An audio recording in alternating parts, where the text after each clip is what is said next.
started at 3. It looked like No, fun. 3:15. Oh, 3:15? Yeah, Okay. 3:15. You want to turn on the light? No, because I want you to see the code. Okay. If we turn on the lights, I mean, it's already bright outside and the projector is not better. Okay. So I apologize, move closer if you have problems. Thank you for picking my session. I know you have a lot of choices. I had a question before we start. How many of you program in JavaScript day to day? Okay. How many of you know what JavaScript is? How many of you use Node.js? Okay, okay. Have you used Node.js before? Yes. Excellent, excellent. So I'm Gleb Bahmutov. You can find everything. You can find slides online. This is the link to the slides. I'll put the same link, QR code at the end, so you don't have to take a picture. Before I begin, I want to start like I haven't been started for many years now, to remind that we are in the middle of a global climate crisis. It's urgent, it's caused by us humans, and it's going to be bad. And it's not going to be your children, it's going to be us. And it's not going to be in 50 years, it's going to be this year, and in 5 years it's going to be worse, and in 10 years it's going to be even worse. So I'm an optimist, I'm not a big adherent to it's too late, but individual action by yourself doesn't work, right? Only by joining together with groups of people we can act. So there are organizations in every city and town. Okay, I did have a journey from C, C++, through Java to CoffeeScript and then JavaScript, and I do a lot of programming now related to testing and JavaScript, and I blog a lot. If you attended the previous presentation, I get about $60 per month from my blog in advertisement. It kind of dropped recently though, so. Oh, 60,000 a month? No, $60, no 60,000. I thought 60K, no? No, I wish. I would not be talking here. Right. No, but I blog because I forget things, you know. And I work at Mercari US. Mercari US is an online marketplace. You want to sell something, take a picture, boom, it's gone. To me, It's an online marketplace? Okay. Yeah, it's like recycle economy, right? Why buy a new thing? Why throw away a good thing if you can just sell it? It's like eBay? Kind of like eBay, but much more polished. I sell online courses, right, about testing. And today I want to talk about testing the Node code. Code you run on your, right? Who has bad memories of this, right? You'll code a test.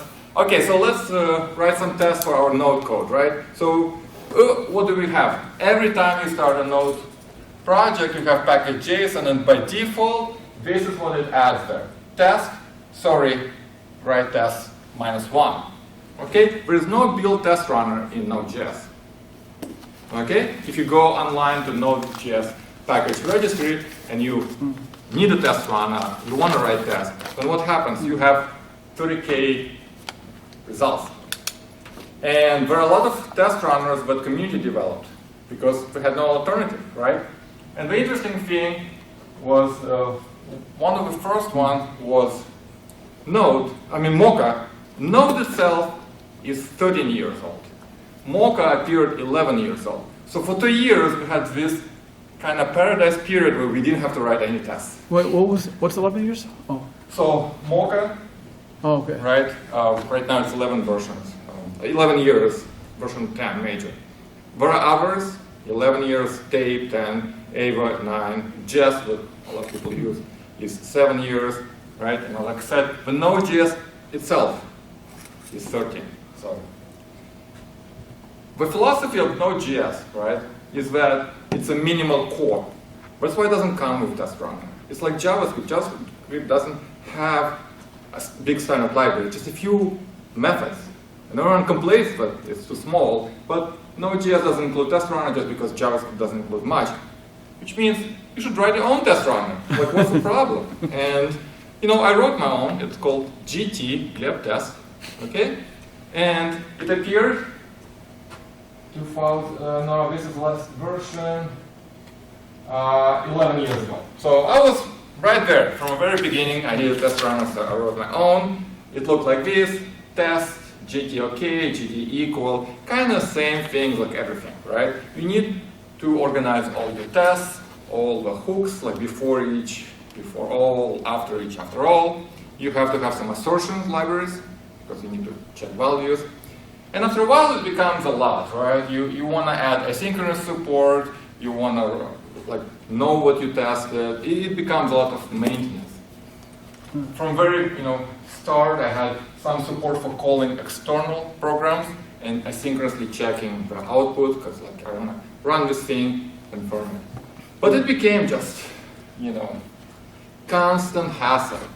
Like snapshot testing, data-driven testing, all but XYZ, you keep adding and adding, and you work more on your test run than when you work on your own application. So here's what happened after that. I gave up. I was like, okay, I don't want to write my own testing tools. I'm just going to grab what other people are using. So I grabbed Mocha, which is the test runner, Chai, which is assertion library. Two things are equal. Node.js, which is spying and stubbing library, so that you can run your software, but maybe replace a method that you cannot control with like a stub method that can return something. So after a while, I got sick of using all these three things and installing. So I switched to Ava.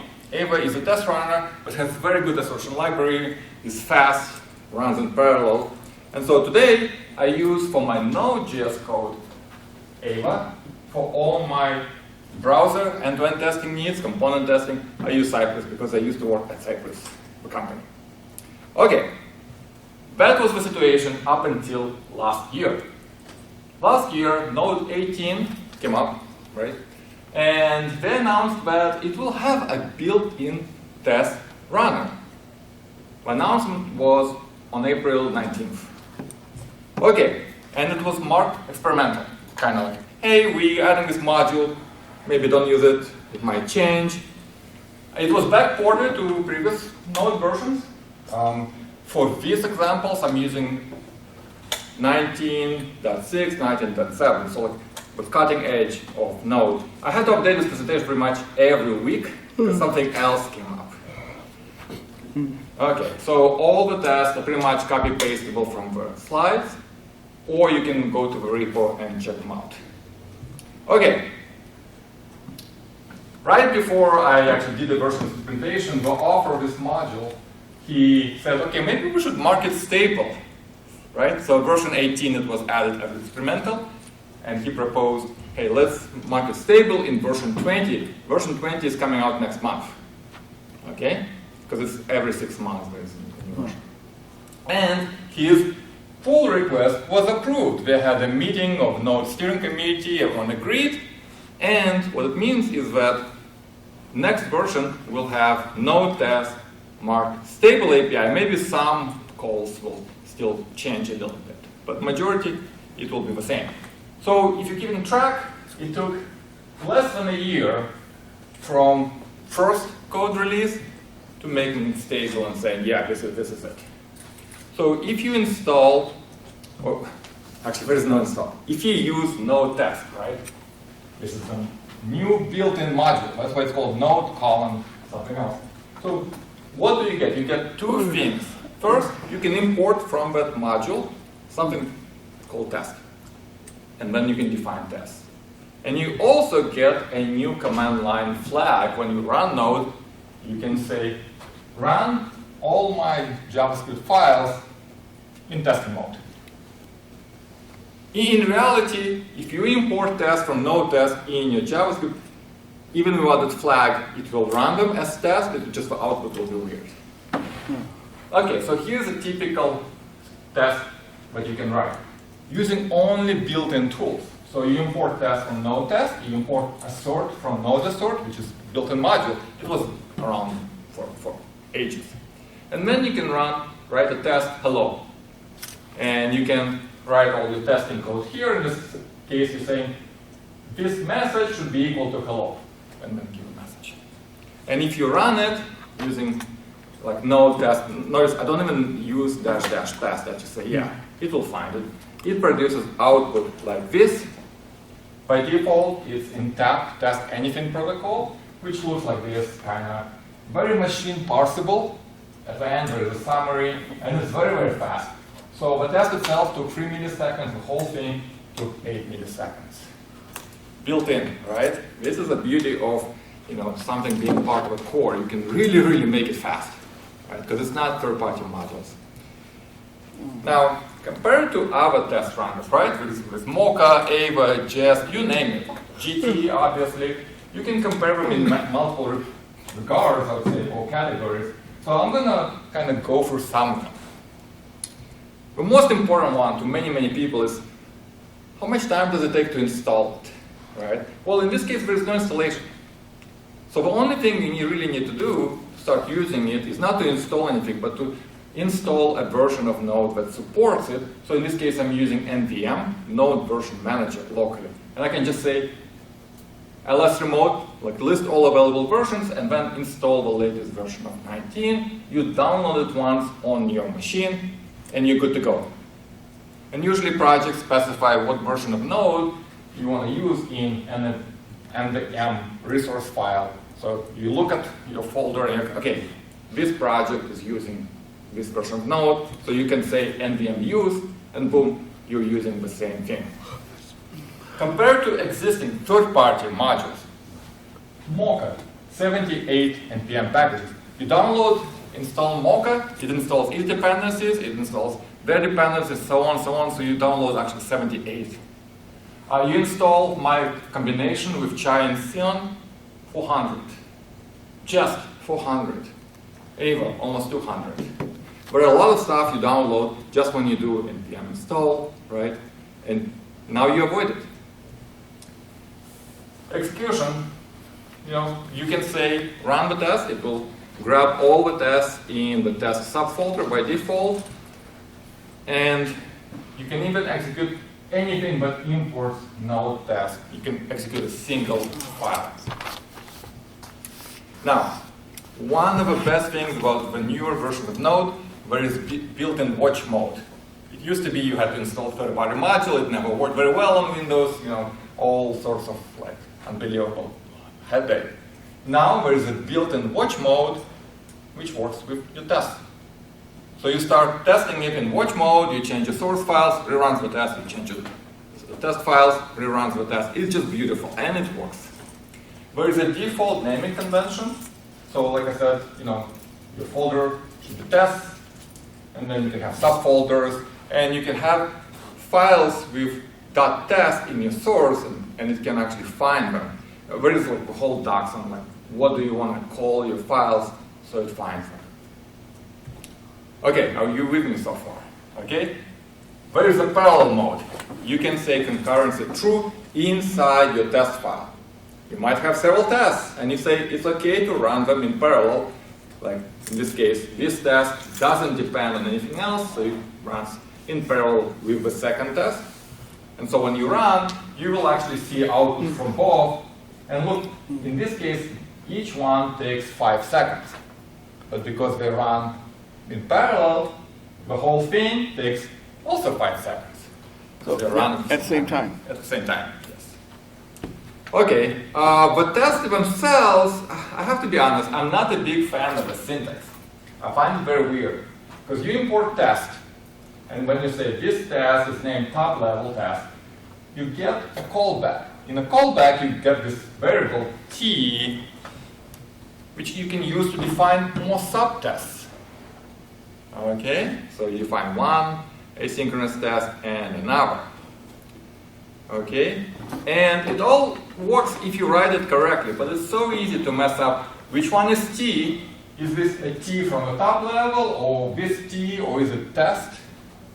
Okay, so if you forget, for example, this t.test, and you just use test, like right here, you see, like one variable, then you get these weird errors, because there is a like unresolved promise that nobody caught. So really easy to mess up. I don't like it. So I prefer another syntax, behavior-driven testing syntax, but you can use, it's available. So instead of importing test, you're importing individual things like describe and it. And so you can create a suite of tests, and you can say, I'm describing this feature, it does something, right? So each test has a different thing. Now you cannot mess it up, because it's describe versus it. The output still is weird, because it thinks that the top level is the test. So it will say, only one test was there and it passed, even though you can kind of see two subtests. What are those hashtags? Uh, Test one, pass one, fail But zero. hashtags are comments. It's machine parsable format. Test anything protocol, how it outputs it. Use a special format that many other tools understand. Okay. So that's why it has like hashtag, test, and then a number. This have meaning, and I'll show an examples of this. So you clearly see two tests, but it reports just one. So now let's talk about reporting. By default, uses tab, and you can change which format of output you want to see. Okay, just using command line option, spec and that, and you can actually have multiple formats and redirect them. One goes to a file, another one goes to, let's say, standard out. It's very important to actually use arguments in the right order, because if you put the arguments after the test files, they are silently ignored, and you'll never guess like why. Okay, so make sure it's before the files. So you have to put it in between node and the file names. But this is how a spec reporter looks, right? Instead of all these hashtags and machine parsable, it outputs something that's human user friendly. And so I suggest actually putting both things into your package JSON. So you have a script that specifies all the command line switches, and then you can specify just which files to run. So this is, again, an example of a spec, top level described inside the individual test. Nice, clear, easy to understand. So this test anything protocol is pretty standard. Lots of tools understand it, and you can grab reporters that will process it from a node test. So one of the cool ones is called faucet. So everything in JavaScript and Node.js has a joke around coffee. That's why Mocha, right? So everything about testing, because it's tap, right, like a sink and a tap, all the jokes and the names are bathroom humor. You have cappuccino? So faucet, right, is one of the reporters. So you take node test, it outputs the tap output in standard out, which you pipe into the faucet. It looks like this. So this is a video. Notice it's actually very human friendly, and it shows the current running test and if it finished. So I like it personally. Okay, moving on. Test statuses. If a test asserts that 1 equals 1, it works, passes. If it tries to assert if 2 is equal to 5, this test fails. Okay, that makes sense. There are two tests, one passed, one failed. Okay, now what about cancel, skip, and to do statuses? Because these are reported. So the skipped one is this. So imagine you had the test implementation. For some reason, it started failing. You don't know why. You have to investigate it. You don't want to delete the test. So you skip it. Maybe you add a comment like skip because of this Jira issue or GitHub issue. So you know, you keep track of it. So it will be skipped when it runs. And to do, just have a test title. You haven't written the test yet. It's something you have to do. That's what you say it to do. So these things are shown as one skipped and one to do test. What about cancelled? Okay, cancelled is slightly more complicated. So imagine you have before each block in your test file. You need to prepare some data. Maybe you have to initialize some. And then you have a couple of tests. But inside your before each hook, there's an error. Something crashes. Now, how would you call this kind of tests? They did not run, but you actually planned them to run. You didn't skip them. So these are called cancel tests. Now, because of beauty of new technology, it actually says that there is only one test and one failed. So this is incorrect. But when you look at the output for each test, it actually says was canceled. It just doesn't report the right numbers. So there are still issues, but this is the idea behind the cancel status. The test was meant to run, but at runtime, something prevented it from even starting. So it got canceled. Okay, before each hook, right, like this one. So here I have a suite of tests, and I want to run this hook once and then run those two things, right? So makes sense.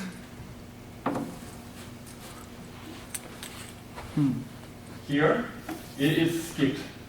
Silently does not execute. So some bugs. All right. So we have tests, test statuses, hooks, suites of tests now about checking the value x is equal to value y, or all sorts of permutations of assertions. So by default, you have a built-in node assert module. Okay? Has a bunch of assertions like should be okay, or assert equal, assert deep equal for comparing objects, match against a regular expression, things like that. Plus for assertions like not equal, not match, and so on. So it's pretty bare, right? If you compare it to like Chai.js or whatever Jest has, those libraries have a huge number of different assertions, right? So like missing things are like, does this object have a property? Like I use it a lot. Does it have certain properties like keys? X, Y, and Z, right? Imagine you checking a response from a server, you're like, does it have an error property? Should not, right? You can bring additional libraries. You can even bring Chai.js itself, right, into the whole thing. What is that, Chai? Chai is the third-party library. Okay. That you can install. It has a bunch of JavaScript assertions that you can use with your tests. So I use it a lot. It's like standard. It has a lot of stuff. Now, unfortunately, if you use Chai or even assert, and you, for example, comparing string hello with hello Z, the main objective of an assertion and test run is if it fails to give you so much information, but so friendly that you can immediately say, this is wrong. And this is why it was wrong, right? Unfortunately, that's not the case right now. So here, it says greeting check, right? Because I gave a message. Kind of gives a stack trace, useless. Code, assertion, actual hello, expected hello Z. Okay, not too bad, not too bad. Okay, I'll give you that. Okay. Now imagine you're comparing two objects. You get a network response, and you say, okay, this person should deep equal to another person, and you change something inside an object. So how does it look? It gives me no useful information. It says actual undefined, expected undefined. Like I do know like the line where it failed, but I don't know the expected value and the current value. Oh, actual is unfinished. Yeah. Expected is. Yeah, so like actual and expected undefined. Okay. It gave me nothing. So if you look at other test runners like Ava, right, my favorite, same test, very much the same test, right? When it runs, it gives me like, they call it magic assert, which, okay, being humble, fine.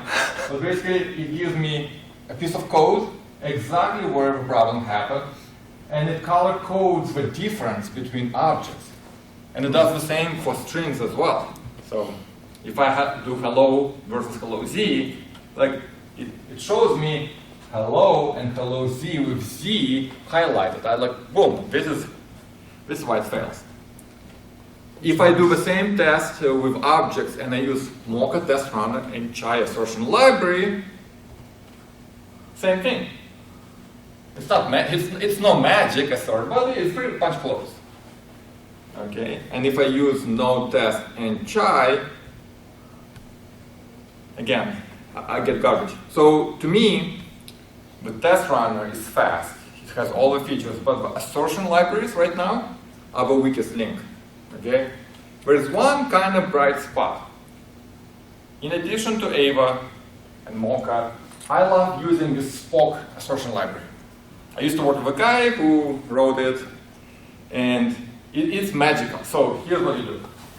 In Node, you say Spock, and then you say Spock, and you give a test, one of those variables. And you say, this is the value I want to check, person, and this is what I expect it to have. Okay? So looks exactly like before, and it actually gives me lots of information right here in the output. So one of the first things you can see right here, it actually says okay, Spock name in this object first equals to Joe. That was the same. But then it actually tells like expected Anna actual Joe. So it actually gives me more information. It will give me lots of stuff. And not only it can do actual equality, with Spock I can do the following. I can say, this is what I expect to have. I can say property number 1, or name 1, should be greater than 1. So I can give like conditions. I can say property 2 should just equal to 2, and you can give string or like simple primitive value. You can specify ranges, you can specify types, you can specify like your own predicates. And if it fails, it will tell you one by one in the output, this was all good, and if there was an error, it will say which property did not pass a predicate. So to me, this is like a hope for a better future. All right, moving on. So that was assertions. There are built-in test name grep. So like finding and running just a single test by part of a title using this argument, test name pattern. So for example, here I want to run only the tests that include a string at sanity in the title. You say test name pattern, sanity, and it will skip the third test and it will only run those 2 tests. So you can run, for example, only a small subset of like sanity tests before you release. Now, the output is not great. Like I said, that's one thing at a time. But for example, this third test that should not run, it will say skip because it doesn't match the pattern. If you use spec output, you have no idea what happened. It doesn't actually output it, but skip, it just outputs this test ran, but you can kind of see that it finished way too quickly in less than like 7 milliseconds. Actually, no, 70 milliseconds. So actually, no, it's less than milliseconds. These are all milliseconds. 3.1.007.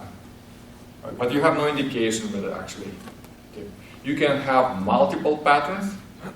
You can say run sanity or feature, so it will be AND of 2 sets. And this, you can make it as complicated as you want, but we'll just keep it simple. Okay, so running tests on continuous integration server, really simple. The most important thing is to use the Node version that supports it. Okay, I love using GitHub Actions. On GitHub Actions, where is it? A GitHub official action to set up a node, and you can just give a version, and boom, that node version will be there when you run it, and then you can run your code after that. And because there is no installation, if your code is quick to install, if you don't use too many dependencies, then the whole installation is super fast, because it's like boom, it's there. And the test runner itself is very fast. So it's extremely fast CI, I would say, throughput, and you get results right away. You don't have to wait, which is constant Node.js joke, right? Like, what's heavier, a black hole or like Node modules installation? No, boom, you run. Okay, one other thing. So I kind of mentioned that I use Node.js. You need spies and stubs. You're testing your code, but you want to like substitute one method that is problematic, like which you don't want to be called. So spies and stub work the best when you have object reference to a code, and then you want to replace a method. For example, you can say, I have this person object, and it has a name method. I don't want to call the actual thing. I want to replace it, and instead of whatever it returns, I want to return Anna. So during the testing, anyone who calls person.name will get Anna. So the keying, the absolute like best. So yes. you're replacing Joe with Anna? Yes. Okay. You replace the method. Oh. So instead of name, like being called here, you on the fly at runtime replace it, and you say always return Anna. So you're replacing, when you call name, it's going to return Anna. Yes. Yeah. Okay. So during testing, it's very convenient. Like, don't call external API. Just return a response. So Synon.js is an excellent library. In Node, you actually have built-in mocking, like spying and stubbing. It's called mock, but you import. So the feature is there. You can take your person object, and you can say, okay, by default, if you call person.name, it returns job, because it's job. But then you can mock method object person name, the name of a method, right? It's name, and you give a function that returns whatever you want to return. So you're replacing a method function with a new function. And then if you call it again, you now get any. And then from that mock object, right, like this property mock on every replace method, you can get like the number of calls, the calls history. You can check how it was called and so on. You can confirm how your application is calling that. And when you're done, you can restore the default behavior and the original method will Wait, be the restored. second time you call it, you get nothing, or you get Anna? So, Line 12, yeah. Anna. So, And the first, yeah, let's go through. The first time you get Anna, and the second time you get Anna? no. First you get Joe, right? Because you haven't replaced anything yet. Okay. So if you call it, you get Joe. Then you say, okay, replace that method, mock it. And whenever someone calls it, you return Anna. Okay. And so now if you call it, you get Anna. No matter how many times you call it, you'll get Anna, Okay. Anna, Anna. You can And then- check it and then restore the default behavior if you want to. Okay. If you don't, it restores the behavior. Restores goes back to Joe? Yes. Okay. Or whatever original thing. Okay, was. whatever you have. And then you can confirm it. Okay. What happens if you don't call restore? I think it restores it by default for At the every end of test. the yeah. test. Oh, even if you don't say restore by I default? believe so, but I haven't checked. But I will. Okay, so it's a great start. You know, you can get information about all the mocks, what was called, how they were called. The only problem that I see is that it's a lot of boilerplate code, right? You have to like set up like, you know, mock that calls, that, you know, call one, right? It's very verbose to check it.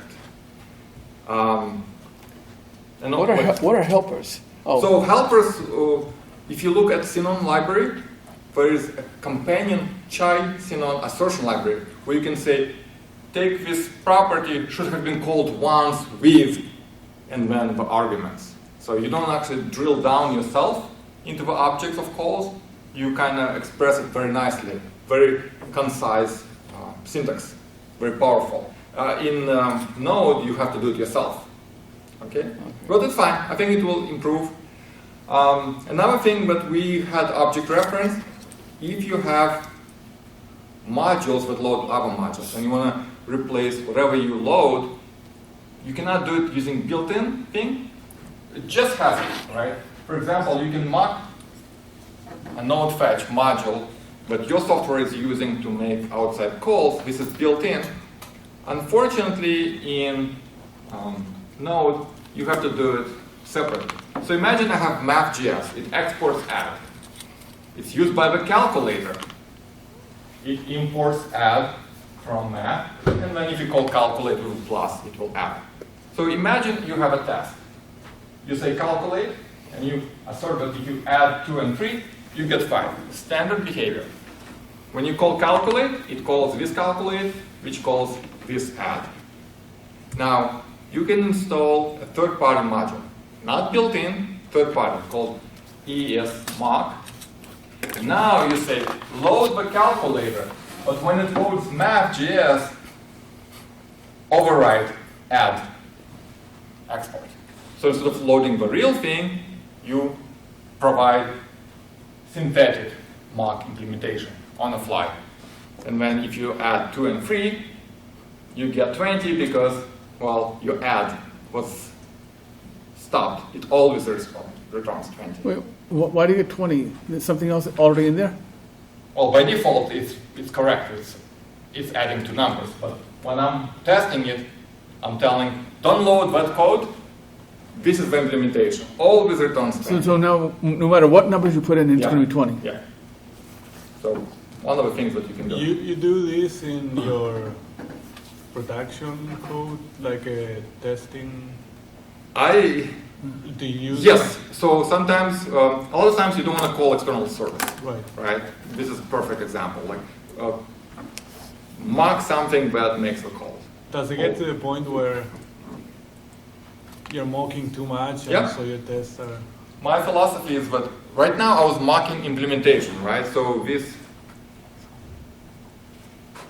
little thing is mocking implementation of one file as it flows to another. So this ties your test to the implementation in your source code, which is bad, because if you change the implementation, you have to update so many tests.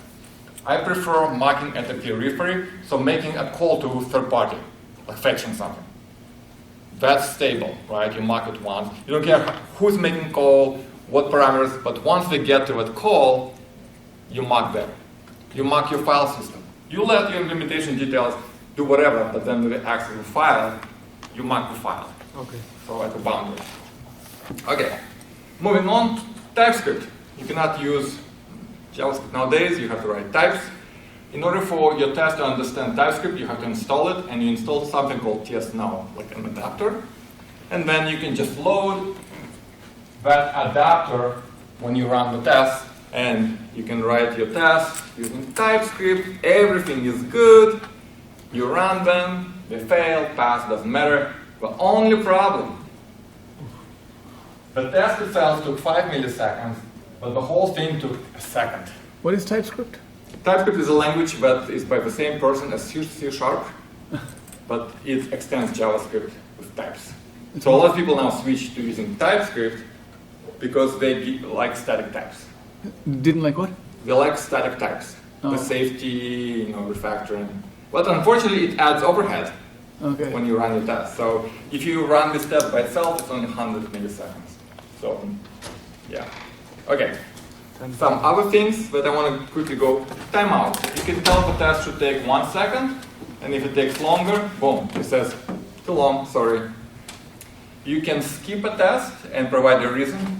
So instead of it does skip, you can say, skip this test, maybe here's a reason. Maybe something is not working, and a reason will be displayed, so everyone understands why. You can say, only run this test. And then there is an option. So by default, runs all the tests. But if you do --test only, it will only run the tests that have a flag only. Don't ask me why this is needed. It's like very simple tag implementation. It's weird.